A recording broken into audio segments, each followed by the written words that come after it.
Olá, bem-vinda e bem-vindo a mais um Bom Dia Fim do Mundo, gravado diretamente da TV PUC em São Paulo. Eu sou Ricardo Terto e neste podcast a gente traz conversas que buscam transformar a apatia em inquietação, sem derrotismo, mas também sem negacionismo. No episódio de hoje, Lula em águas turbulentas. Enquanto investe em sua imagem de líder global, o presidente enfrenta dificuldades no Brasil e más notícias na área ambiental. Tudo isso agora, no Bom Dia Fim do Mundo.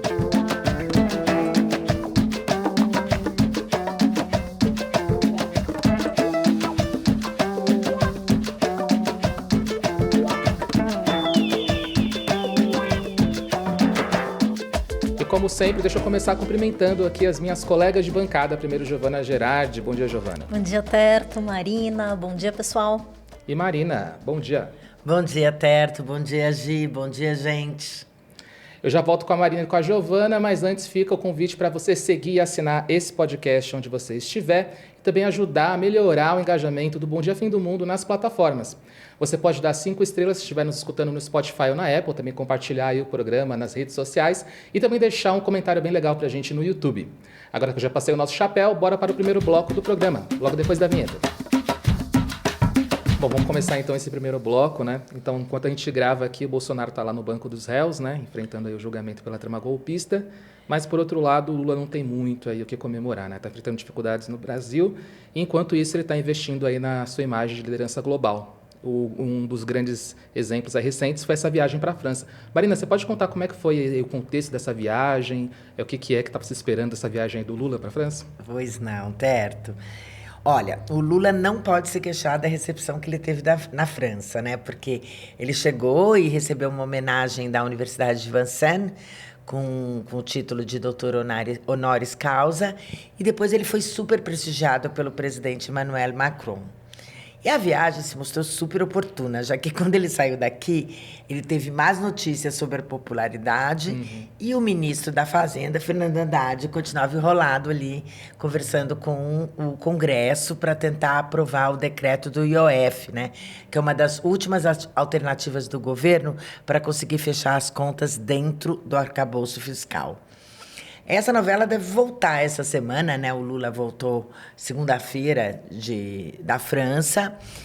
E o azar do governo é porque justamente nesse momento que, como você falou, o Jair Bolsonaro e seus generais estão sob os holofotes ali no julgamento do golpe, o país está um pouco distraído com esse debate todo no Congresso, né? Porque é um problema urgente resolver como fechar as contas. E as duas coisas estão ligadas, a popularidade e a crise orçamentária. Porque o que acontece? O Congresso tem barrado todas as tentativas do governo de aumentar impostos, mas, por outro lado, eles não querem cortar gastos, né? Nenhum tipo de gastos, nem isenções fiscais, nem as emendas parlamentares, e aí o governo fica numa sinuca de bico. Nós não temos ainda os números do Datafolha, que deve sair nesta quinta-feira, que o programa está indo ao ar, mas a pesquisa Quest da semana passada mostrou uma desaprovação do governo de 57%. E trouxe outro número que ajuda a explicar a impopularidade. 70% dos entrevistados disseram que Lula não cumpriu as promessas de campanha. Isso também tem tudo a ver com o Congresso, que não se dispõe a aprovar os projetos do governo. Quer dizer, nada melhor para um presidente em baixa, no seu próprio país, do que ser tratado como líder global, com todas as deferências, como aconteceu com o Lula na França. Ali ele estava tão à vontade que fez até aquelas acrobacias na frente do presidente francês, na abertura da exposição do artista visual brasileiro Ernesto Neto, ali no Museu Grand Palais. E aí a gente vê duas facetas do presidente. Aqui, na tentativa de agradar o Congresso, ele rifou, né? O governo rifou a questão ambiental, deixou passar a PL da devastação e as ofensas feitas pelos senadores à ministra Marina Silva. Já na França, Lula apareceu coladinho com Marina e assumiu a postura de líder global ambiental. Mas até nesse campo ele teve que enfrentar más notícias, né, Giovana? É verdade, Marina. Acho que o governo tem ainda, né, essa carta na manga muito boa, por mérito, inclusive, da Marina, né, e da equipe dela, que é essa queda do desmatamento nos 2 primeiros anos do governo. E aí, você comentou que 70% das pessoas acham que ele não cumpriu meta nenhuma. Isso aqui é uma coisa que realmente o governo conseguiu entregar, né? E é uma das coisas que cacifa o Lula lá fora, porque ele tem, de fato, um resultado quando ele quer chamar para si essa imagem de líder global ambiental, né? Agora, vocês lembram, né? Algumas semanas a gente comentou aqui no programa sobre esse bom resultado da queda do desmatamento. E eu não sei se vocês lembram que na época, na hora eu banquei ali o grilo falante e comentei, olha, mas isso é um quadro que está mostrando o passado e pode ser que a situação mude um pouco esse ano. Isso começou, de fato, a acontecer. O governo federal divulgou agora na semana passada dados que são bastante preocupantes. O sistema de alertas rápido de detecção de satélite do INPE, o DETER, ele mostrou que em maio o desmatamento na Amazônia quase dobrou em relação a maio do ano passado. É bastante coisa. Sim. E quando se soma os alertas entre agosto do ano passado e maio desse ano, a curva que ainda estava sendo de queda começa a se inverter e a gente vê uma alta de quase 10%. Então, assim, o dado já preocupa, em primeiro lugar, pelo dado em si, né? Você está trazendo uma alta bem no momento em que começa a estação seca da Amazônia. Então, tradicionalmente, nos meses de junho, julho, agosto, é quando o desmatamento já é mais alto, porque as condições são favoráveis para isso. Mas então, quando a gente vê maio desse jeito, você já imagina o que pode vir em junho e julho. E, assim, tá todo mundo já trabalhando com as expectativas de que esse ano, muito provavelmente, depois dessas duas quedas consecutivas tão importantes, talvez a taxa anual venha com alta. Então, assim, não tem como ler isso de uma forma, né, menos copo meio cheio ali. Agora, tem uma outra questão que preocupa muito, e isso foi apresentado pelo INPE e pelo Ministério do Meio Ambiente na semana passada, é de que, pela primeira vez, essa taxa de desmatamento observada, ela se deu menos pelo chamado corte raso, que é aquilo que é quando realmente alguém vai lá, vem com a motosserra, vem com o correntão, derruba todas as árvores e o solo fica exposto. Isso é o que a gente considera como desmatamento. Normalmente essa taxa é isso que ela está vendo. Mas o que eles estão falando é que o fogo teve um papel importante nessa taxa, e aí a gente está falando não de um fogo atual, mas do fogo que aconteceu, das queimadas do ano passado, né, que chamaram a atenção de todo mundo. Por que isso é importante, né? Alguém pode me perguntar, mas Giovana, desmatamento, fogo, tudo isso não afeta a Amazônia igual? Não é bem assim, porque a gente está falando de uma floresta que é uma floresta tropical, logo é uma floresta muito úmida. Então, quando vem o fogo, você imagina que é um fogo indo na umidade, né? Logo, essa umidade, ela... Na história da Amazônia, isso ajudava a refrear esse fogo. Então, não é que você passava um fogo sobre palha seca e tudo some. Muitas árvores ficavam em pé, muitas árvores morriam, mas você tinha árvore em pé. Então, se aquela área fosse deixada quieta, ela ia se recuperar depois. Agora, tanto que o INPE sempre fez uma distinção entre desmatamento, né, no estrito senso, assim, e degradação da floresta, que é isso. Fogo passa, degrada, mas não destrói totalmente. Agora, dentro da categoria desmatamento, eles consideram que, além do corte raso, o que a gente pode ver? Vamos supor, tem um ano com fogo, ano seguinte com fogo de novo, outro ano com fogo de novo, aí essa degradação vai sendo tão grande, tão grande, tão grande, que isso, de fato, mina a floresta e ela desaparece. Bom, aí voltando então agora para os dados do mês de maio. O que eles viram foi que dos 960 quilômetros quadrados que eles detectaram ali como desmatamento, mais da metade, 51%, não foi corte raso, foi efeito das queimadas, que alteraram a composição da floresta de tal maneira que eles falam que elas entraram em colapso. E aí isso, então, é detectado pelo satélite. Uma proporção totalmente atípica, a maior fatia que a gente tinha visto antes dessa agora tinha sido em 2023, que era 32%, e na série histórica que vem desde 2016, antes, você tinha ali 14%, tinha ano que era 1%, não era relevante. Bom, eu conversei com o Cláudio Almeida, que é o coordenador do programa de monitoramento do INPE. Ele me falou que, puxa, mas como assim, né? A queimada é do ano passado e a gente só vê no satélite agora em maio. Aí ele fala que acontece o seguinte, logo depois das queimadas veio a temporada de chuva. E a chuva ajuda a brotar, né? Pequenas árvores, arbustinhos que ficam embaixo das grandes árvores. Isso acaba confundindo um pouco o satélite, porque ele vê o verde ali, né? Só que quando começa a estação seca, essa vegetaçãozinha mais rasteira tende a morrer. E aí, o satélite abre as nuvens, o satélite consegue ver muito melhor. A hipótese dele é essa, que o incêndio do ano passado, então, foi tão intenso. Por quê? Porque a gente teve uma combinação de fatores. Lembra, as temperaturas estavam muito altas e as florestas estavam muito secas. Então, você realmente teve um fogo que foi capaz de colapsar essa floresta de um jeito que eles nunca tinham visto antes. E isso, meus caros, tem tudo a ver com as mudanças climáticas. O governo, inclusive, está considerando isso, né? Eu conversei com o João Paulo Capobianco, que é o secretário executivo do Ministério de Meio Ambiente, e foi ele que coube a ele divulgar esses dados, porque Marina estava com Lula na França, e ele estava claramente preocupado, falando que, assim, normalmente, né, o IBAMA está muito mais focado em combater o desmatamento, a gente vai continuar focando nisso, mas sabemos que não é mais suficiente. E aí, assim, eu imagino que já antevendo que a lua de mel com os outros países pode se perder se esse cenário de fato se concretizar e o desmatamento começar a subir muito, ainda mais nesse ano, né, de COP30, que é óbvio que o governo quer apresentar bons resultados. Se ele perder essa carta na manga, aí o Capobianco já está lançando mão de um argumento que eu acho que é um pouco capcioso.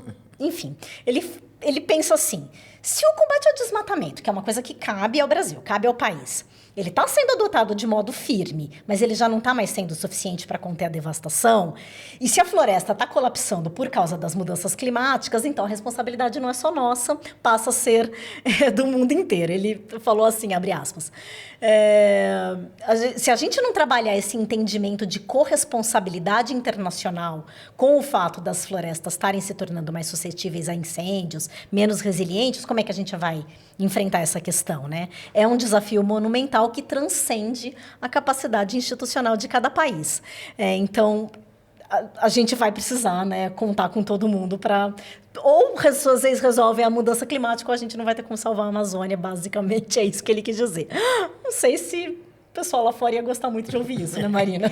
Olha, mas ele deu argumento para o presidente Lula, que não perdeu a pose, né, continuou lindão ali, como anfitrião da COP30 enquanto esteve na Europa. O presidente brasileiro até apelou para a Amazônia para tentar convencer o Macron a, como ele disse, abrir o coração para o acordo União Europeia-Mercosul.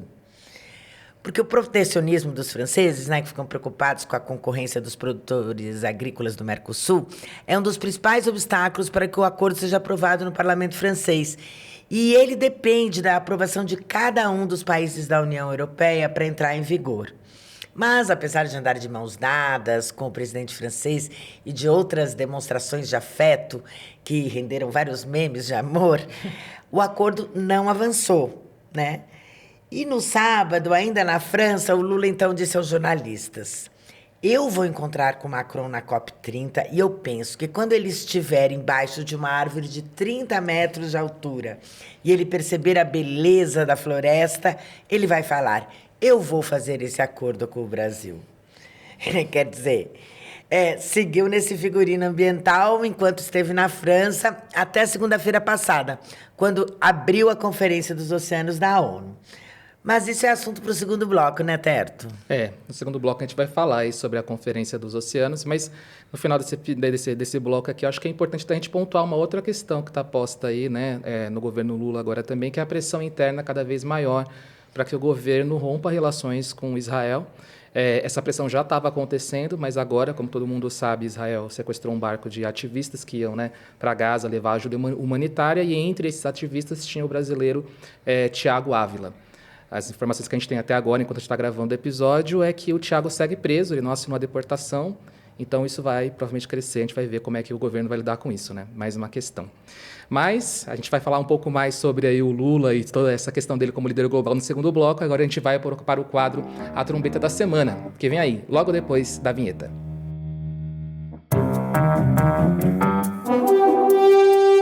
E a trombeta de Dia dos Namorados vem em clima de juras de amor, fofoca e separação. Juras de amor. Mais uma vez, Lula e Macron passearam de mãos dadas, sorrindo bastante, gerando um belo álbum de recordações. Tudo isso por conta de um flerte muito antigo chamado Acordo do Mercosul com a União Europeia. Mas Macron, que recentemente foi pego tomando um tapaço da esposa na saída de um avião, ainda se faz de difícil. Lula, por sua vez, acredita que as árvores da floresta amazônica durante a COP30 finalmente poderão dar um fim à resistência do coração do presidente francês. Será? Fofoca.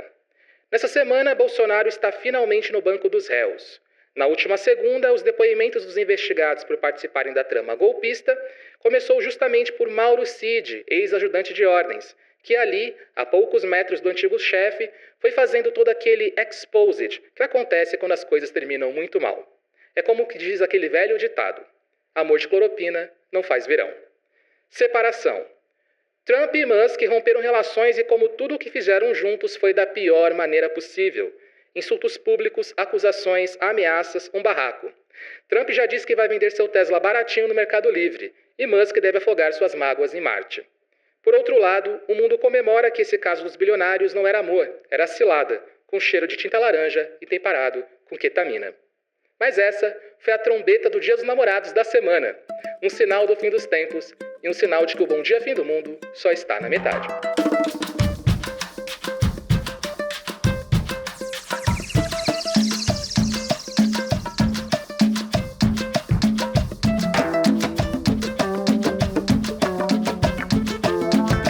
Por falar em trombeta, um outro sinal do fim dos tempos é a forma como as bets estão tomando conta de tudo no Brasil, destruindo vidas pelo caminho e tendo uma atuação um tanto quanto duvidosa. A Pública quer investigar o império das bets e, para isso, precisa da sua ajuda. Você pode apoiar nossa campanha acessando apoie.apublica.org e sendo contribuidor mensal, ou também fazendo um Pix agora mesmo para contato@apublica.org. O seu Pix vale mais do que qualquer aposta.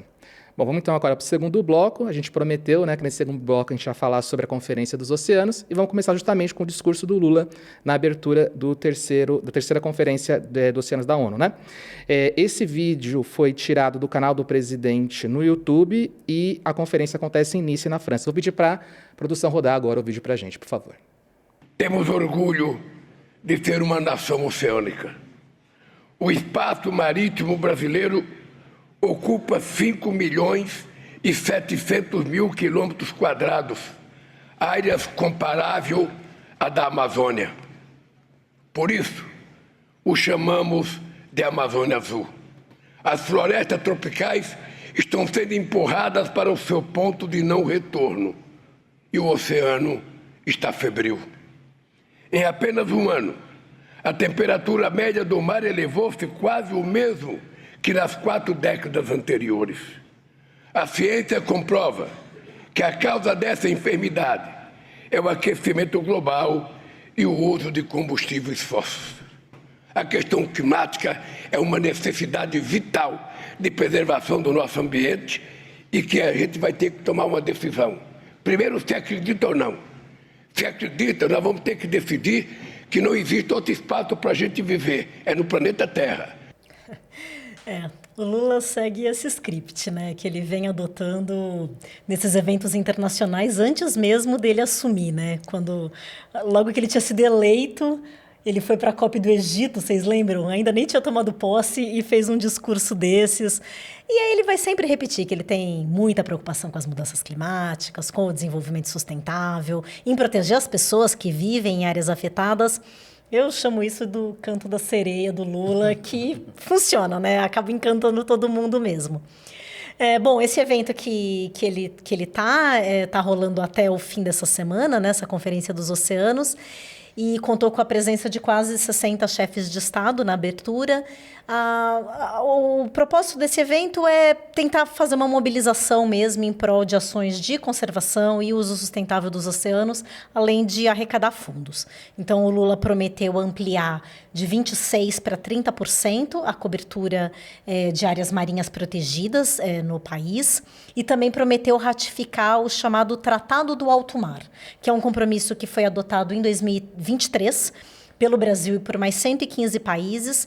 Esse tratado tem como objetivo estabelecer a criação de parques marinhos em águas internacionais, que cobre 2/3, dos oceanos. São áreas que não são regulamentadas, é meio terra sem dono, mar sem dono. E para entrar em vigor, esse tratado precisa que 60 países ratifiquem, até o momento só 32. O Brasil mesmo não ratificou ainda. O Lula prometeu que vai ratificar ainda nesse ano. E aí ele falou assim, entre aspas, para assegurar a gestão transparente e compartilhada da biodiversidade além das fronteiras nacionais. E essa questão de você criar essas áreas em ambientes internacionais tem a ver com outro assunto que está sendo bastante discutido nessa conferência, que é a exploração de minério no fundo do mar, que hoje, gente, é literalmente a nova corrida do ouro aí que a gente está vendo, ou, na verdade, não ouro, mas outros minérios, né, que são esses muito críticos para tecnologia, para transição energética. Está todo mundo de olho agora em perfurar no fundo do mar. Na abertura dessa conferência, o secretário-geral da ONU, Antônio Guterres, disse que o mar profundo não pode virar um velho oeste. E aí ele estava se referindo a uma decisão unilateral do presidente dos Estados Unidos, o Donald Trump, que anunciou agora em abril que está acelerando a análise ali de vários pedidos para minerar em águas internacionais, que é uma coisa que está fora da jurisdição do país.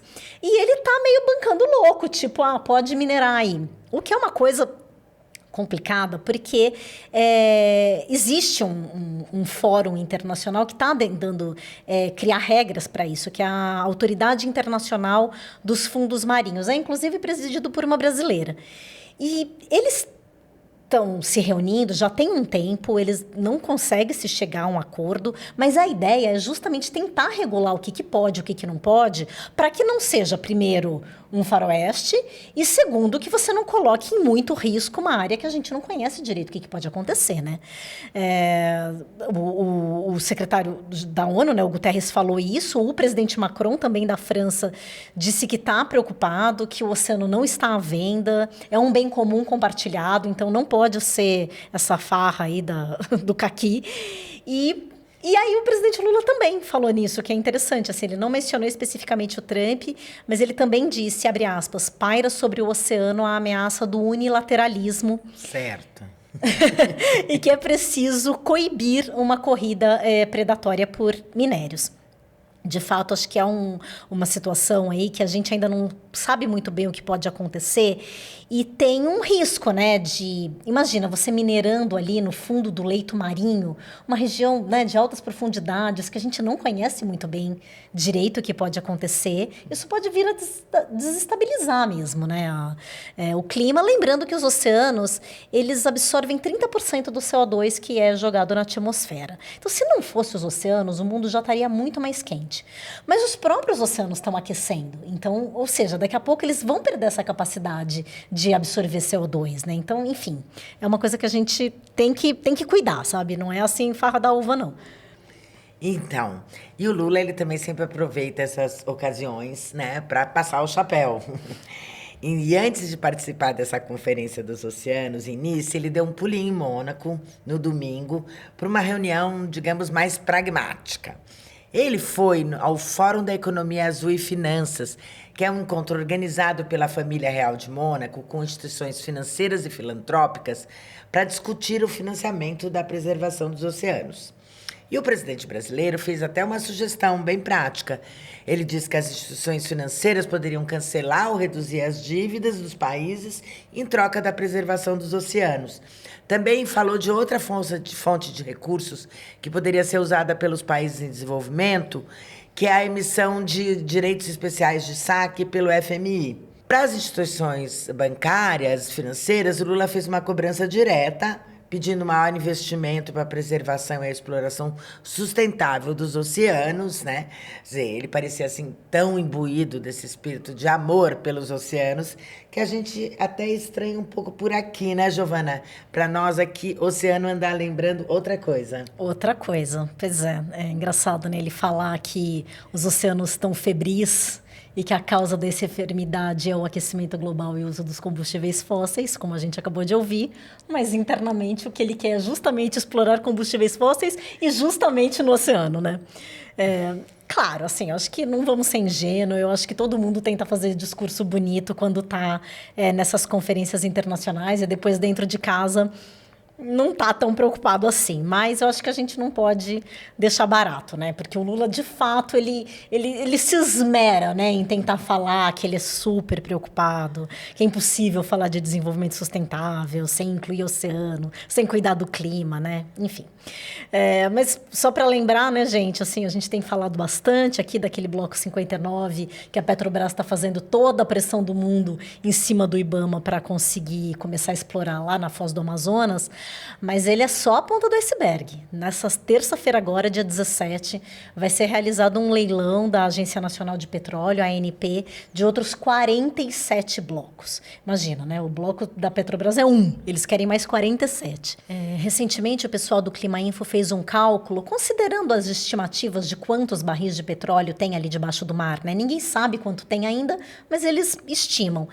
E aí o pessoal calculou que se tudo que está lá for queimado, equivaleria a 4,7 bilhões de toneladas de gases de efeito estufa emitidos, que é mais do que o Brasil emitiu nos últimos anos. É claro que muita gente vai argumentar que o fato se a gente bancar o bonzinho e não explorar esse petróleo, o resto do mundo vai continuar explorando, ou que os países ricos tinham que fazer primeiro, porque afinal de contas eles enriqueceram com petróleo e quando chegou a nossa vez, não é a gente que vai abrir mão primeiro, né? Tudo bem, acho que são argumentos que a gente, né, são discussões internas, mas assim, não dá, né, para o Lula ir lá fora, ficar apontando o dedo para os outros falando que tem que acabar com combustível fóssil e não querer fazer sua parte, né? Não tem como fazer esse jogo. Pois é. Bom, depois desse bloco aí de águas turbulentas, a gente vai agora para a luz calma de uma boa notícia que a nossa fada sensata, a Alana, vem trazer agora no quadro A Luz no Fim do Túnel, logo depois da vinheta.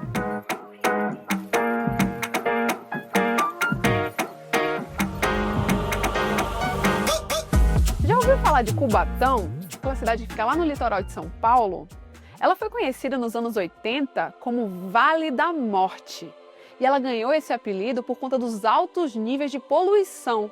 A ONU, inclusive, considerava que era a cidade mais poluída do mundo.